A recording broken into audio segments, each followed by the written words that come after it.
Immagina cosa significa davvero essere un'agenzia creativa.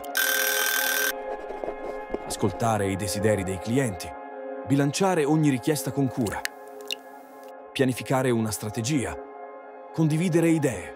Poi si inizia a immaginare, a scrivere, riscrivere, cancellare e ricominciare, ancora e ancora, finché all'improvviso le idee prendono forma. Inizia la creazione, si dà vita alle immagini, ovunque e in ogni condizione.